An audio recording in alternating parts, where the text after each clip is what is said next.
বরিশাল শেরেবাংলা মেডিকেলে ২২টি অ্যাম্বুলেন্সের ১৬টি নষ্ট পড়ে আছে। বাকি ৬টি সচল থাকলেও চালক না থাকায় গ্যারেজে পড়ে থাকে বেশিরভাগ সময়। চালক না থাকায় জরুরি প্রয়োজনেও সেবা পাচ্ছেন না রোগীরা। বাধ্য হয়ে বাড়তি টাকায় প্রাইভেট অ্যাম্বুলেন্স নিতে হচ্ছে তাদের। প্রিয় নম্বর সেট করে বিকাশে সেন্ড মানি করুন ফ্রি। এ বিষয়ে আরো জানাতে বরিশাল থেকে যোগ দিয়েছেন আমাদের সহকর্মী আলামিন।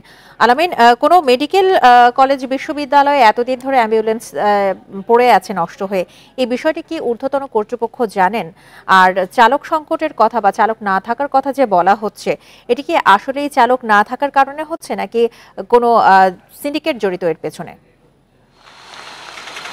দেখুন, প্রতিবেদনে কিন্তু একটা কথা বলা আছে যে আসলে একবার যদি যে চালক রিটায়ারে যাচ্ছেন তার সেই জায়গাটিতে শূন্য পদে কিন্তু নিয়োগটি নিয়ে কিন্তু আসলে দীর্ঘদিন অপেক্ষা করতে হয়। এবং বরিশাল শেরেবাংলা মেডিকেল কলেজের ক্ষেত্রেও কিন্তু একই অবস্থা বিরাজ করছে। শুধু হাসপাতালে যে অ্যাম্বুলেন্স চালক সেই বিষয়টি নয়, অন্যান্য যে সেক্টরগুলো রয়েছে সেখানেও কিন্তু আমরা একই অবস্থা দেখেছি যে আসলে একবার যে জায়গাটি শূন্য হয় সেই জায়গাটি কিন্তু ভরাট করতে দীর্ঘদিন সময় লেগে যাচ্ছে। এবং এর প্রতিফলন কিন্তু ঘটছে আসলে বরিশালের যে রোগীরা রয়েছেন। আপনারা জানেন যে আসলে বরিশাল শেরেবাংলা মেডিকেল কলেজ হাসপাতাল হচ্ছে বরিশালের দক্ষিণ অঞ্চলের একটি সর্ববৃহত্তর একটি হাসপাতাল এবং এখানে কিন্তু বরিশালের বিভিন্ন জেলা এবং উপজেলা থেকে কিন্তু মানুষ সেবা নিতে আসেন। সেক্ষেত্রে আমরা যেটি দেখেছি যে হাসপাতালে যে অ্যাম্বুলেন্সগুলো রয়েছে সেই অ্যাম্বুলেন্সগুলো দীর্ঘদিন থেকে অচল হয়ে পড়ে আছে এবং হাসপাতাল কর্তৃপক্ষ যেটি বলছেন যে হাসপাতালের চালক সংকট রয়েছে এবং এই চালকদের দ্রুত তারা নিয়োগের ব্যবস্থা করবেন। কিন্তু সেই দ্রুত কথাটা কিন্তু আমরা এর আগেও বেশ কয়েকবার শুনেছি, কিন্তু এখন পর্যন্ত আমরা দেখিনি যে আসলে চালক নিয়োগ হয়েছে। সেক্ষেত্রে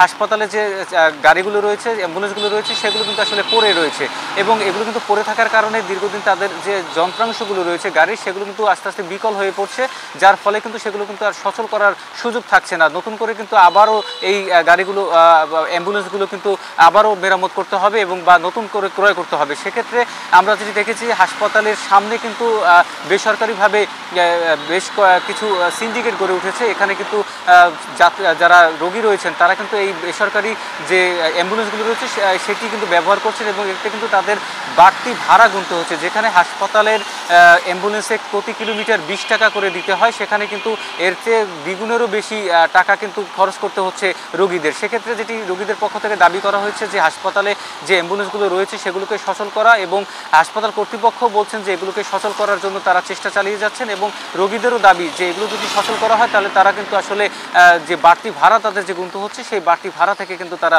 দায় মুক্তি পাবেন। তো এই হচ্ছে বরিশাল থেকে। বরিশাল শেরেবাংলা মেডিকেলে অ্যাম্বুলেন্স সংকট নিয়ে জানাচ্ছিলেন আমাদের সহকর্মী আলামিন।